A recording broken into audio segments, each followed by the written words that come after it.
ನಮಸ್ಕಾರ ವಿದ್ಯಾರ್ಥಿಗಳೇ, ಎಲ್ಲರಿಗೂ ನಿಮ್ಮ ನೆಚ್ಚಿನ ಗಣಿತ ತರಗತಿಗೆ ಸ್ವಾಗತ. ನಾವಿವತ್ತು 7ನೇ ತರಗತಿಯ 1ನೇ ಅಧ್ಯಾಯದಲ್ಲಿ 8ನೇ ಪುಟದಿಂದ ಬರುವಂತಹ ಪಠ್ಯಪುಸ್ತಕದ ಪ್ರಶ್ನೆಗಳಿಗೆ ಉತ್ತರಗಳನ್ನು ನೋಡೋಣ. 1ನೇ ಪ್ರಶ್ನೆ, 1,000 ಲಕ್ಷದಲ್ಲಿ ಎಷ್ಟು ಸೊನ್ನೆಗಳಿರುತ್ತವೆ? 1,000 ಲಕ್ಷ ಎಂದರೆ 1,000 ಗುಣಿಸು 1 ಲಕ್ಷ ಸಮ 10 ಕೋಟಿ. ಆದ್ದರಿಂದ ಇದರಲ್ಲಿ ಒಟ್ಟು 8 ಸೊನ್ನೆಗಳಿರುತ್ತವೆ. 2ನೇ ಪ್ರಶ್ನೆ, 100,000ದಲ್ಲಿ ಎಷ್ಟು ಸೊನ್ನೆಗಳಿರುತ್ತವೆ? 100,000 ಎಂದರೆ 100 ಗುಣಿಸು 1000. ಇಲ್ಲಿ ತಪ್ಪಾಗಿದೆ. 100 ಗುಣಿಸು 1000 ಸಮ 1 ಲಕ್ಷ. ಆದ್ದರಿಂದ 100,000ದಲ್ಲಿ 5 ಸೊನ್ನೆಗಳಿರುತ್ತವೆ. ಇನ್ನು 2ನೇ ಭಾಗ ನೋಡೋಣ. ಅತಿ ಹತ್ತಿರದ ನೆರೆಹೊರೆಯ ಸಂಖ್ಯೆಗಳು. ಕೆಳಗಿನ ಸಂಖ್ಯೆಗಳಿಗೆ 5 ಸಮೀಪದ ನೆರೆಹೊರೆಯ ಸಂಖ್ಯೆಗಳನ್ನು ಬರೆಯಿರಿ. 3,87,69,957. ನಾವೀಗ ಸಮೀಪದ ಸಾವಿರಕ್ಕೆ ಅಂದಾಜಿಸಿದಾಗ 3,87,70,000 ಸಿಗುತ್ತದೆ. ಸಮೀಪದ 10,000ಕ್ಕೆ ಅಂದಾಜಿಸಿದಾಗ 3,87,70,000. ಸಮೀಪದ ಲಕ್ಷಕ್ಕೆ ಅಂದಾಜಿಸಿದಾಗ 3,88,00,000. ಸಮೀಪದ 10 ಲಕ್ಷಕ್ಕೆ ಅಂದಾಜಿಸಿದಾಗ 3,90,00,000. ಸಮೀಪದ ಕೋಟಿಗೆ ಅಂದಾಜಿಸಿದಾಗ 4 ಕೋಟಿ.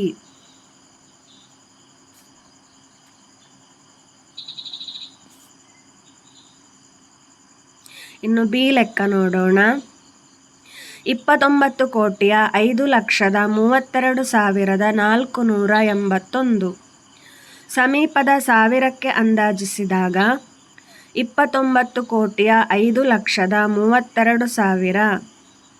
ಸಮೀಪದ 10,000ಕ್ಕೆ ಅಂದಾಜಿಸಿದಾಗ 29,05,30,000. ಸಮೀಪದ ಲಕ್ಷಕ್ಕೆ ಅಂದಾಜಿಸಿದಾಗ 29,05,00,000.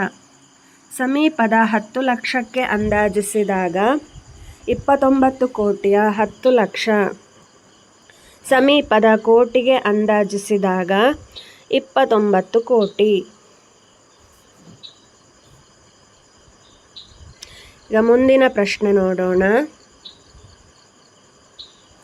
ನನ್ನಲ್ಲಿ ಒಂದು ಸಂಖ್ಯೆ ಇದ್ದು ಅದರ ಎಲ್ಲ ಸಮೀಪದ 5 ನೆರೆಹೊರೆಯವರು 5 ಕೋಟಿ ಆಗಿದೆ.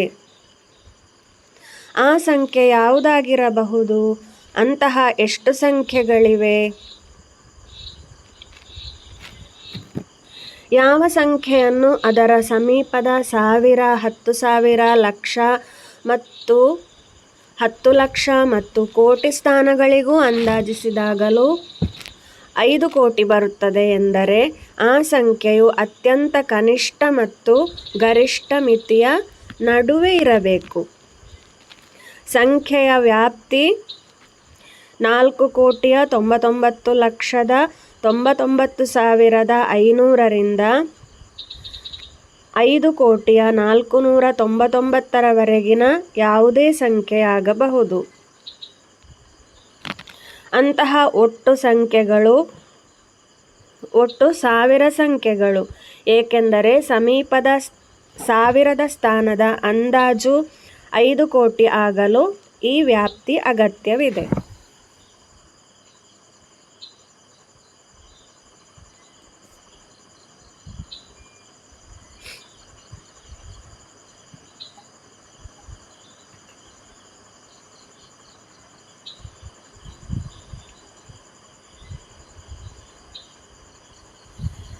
ಭಾಗ 3, ಮೊತ್ತ ಮತ್ತು ವ್ಯತ್ಯಾಸಗಳ ಅಂದಾಜು. ಪುಟ ಸಂಖ್ಯೆ 11.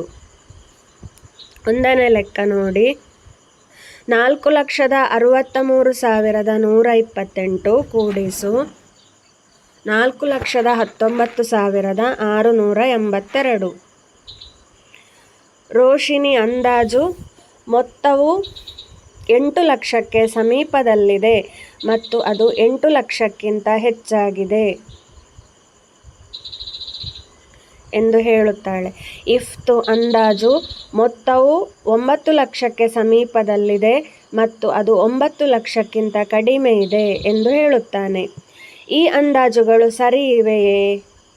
ಯಾರ ಅಂದಾಜು ಮೊತ್ತಕ್ಕೆ ಸಮೀಪದಲ್ಲಿದೆ ಎಂದು ಹೇಳಬೇಕು. ಇಬ್ಬರ ಅಂದಾಜುಗಳು ತಮ್ಮದೇ ಆದ ರೀತಿಯಲ್ಲಿ ಸರಿ ಇವೆ. ಆದರೆ ಇಫ್ತು ಅವರ ಅಂದಾಜು ನಿಜವಾದ ಮೊತ್ತಕ್ಕೆ ಅತ್ಯಂತ ಸಮೀಪದಲ್ಲಿದೆ.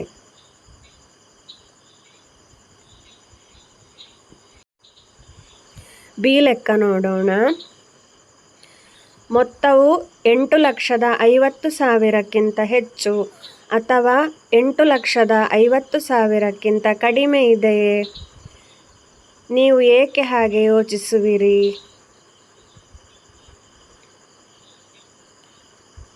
ಮೊತ್ತವು 8,50,000ಕ್ಕಿಂತ ಹೆಚ್ಚು ಇದೆ, ಏಕೆಂದರೆ 4,63,000 ಮತ್ತು 4,19,000ವನ್ನು ಕೂಡಿಸಿದಾಗ ಬರುವ ಅಂದಾಜು ಮೌಲ್ಯವೇ 8,82,000ಕ್ಕಿಂತ ಹೆಚ್ಚಾಗುತ್ತದೆ.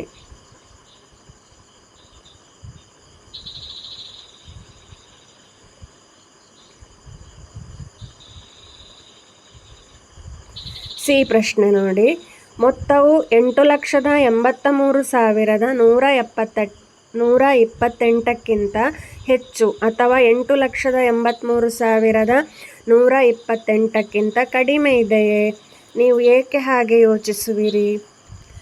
ಮೊತ್ತವು 8,83,128ಕ್ಕಿಂತ ಕಡಿಮೆ ಇದೆ, ಏಕೆಂದರೆ 4,63,128ಕ್ಕೆ ಕೇವಲ 4,19,682 ಸೇರಿಸಲಾಗುತ್ತಿದೆ. ಇದು 4,20,000ಕ್ಕಿಂತ ಕಡಿಮೆ ಇದೆ.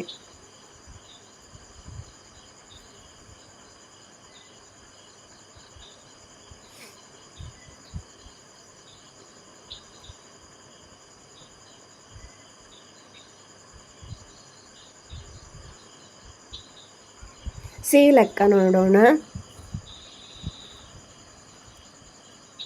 ಡಿ ಲೆಕ್ಕ ನೋಡೋಣ. 4,63,128 ಕೂಡಿಸು 4,19,682. ಇದರ ನಿಖರವಾದ ಬೆಲೆ ಎಷ್ಟು? ಉತ್ತರ: ನಿಖರವಾದ ಬೆಲೆ 8,82,810.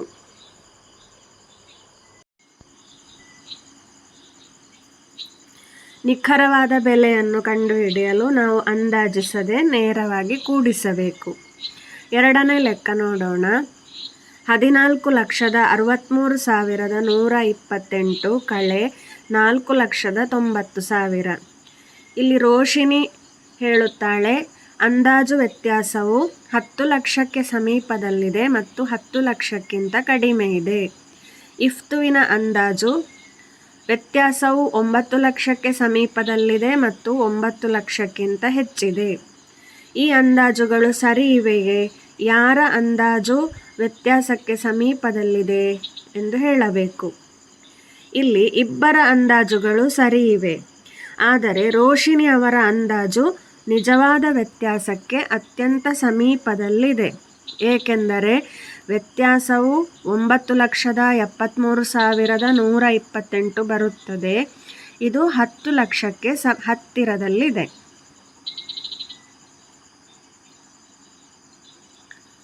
ಬಿ ಪ್ರಶ್ನೆ ನೋಡಿ.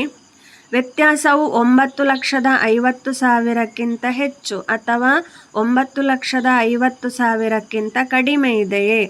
ನೀವು ಏಕೆ ಹಾಗೆ ಯೋಚಿಸುವಿರಿ?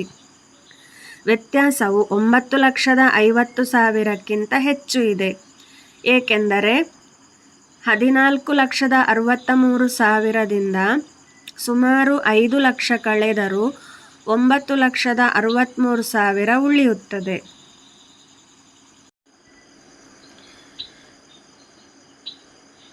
ಸಿ ಲೆಕ್ಕ ನೋಡಿ. ವ್ಯತ್ಯಾಸವು 9,63,128ಕ್ಕಿಂತ ಹೆಚ್ಚು ಅಥವಾ 9,63,128ಕ್ಕಿಂತ ಕಡಿಮೆ ಇದೆಯೇ? ನೀವು ಏಕೆ ಹಾಗೆ ಯೋಚಿಸುವಿರಿ? ಉತ್ತರ: ವ್ಯತ್ಯಾಸವು 9,63,128ಕ್ಕಿಂತ ಹೆಚ್ಚು ಇದೆ. ಏಕೆಂದರೆ 14,63,128ರಿಂದ 4,90,000 ಕಳೆದಾಗ 9,73,128 ಬರುತ್ತದೆ. ಇದು 9,63,128ಕ್ಕಿಂತ ಹೆಚ್ಚು. ಡಿ ಲೆಕ್ಕ ನೋಡಿ. ಇದರ ನಿಖರವಾದ ಬೆಲೆ ಎಷ್ಟು? ಇದರ ನಿಖರವಾದ ಬೆಲೆ 9,73,108. ಧನ್ಯವಾದಗಳು. ಮುಂದಿನ ತರಗತಿಯಲ್ಲಿ ಭೇಟಿಯಾಗೋಣ.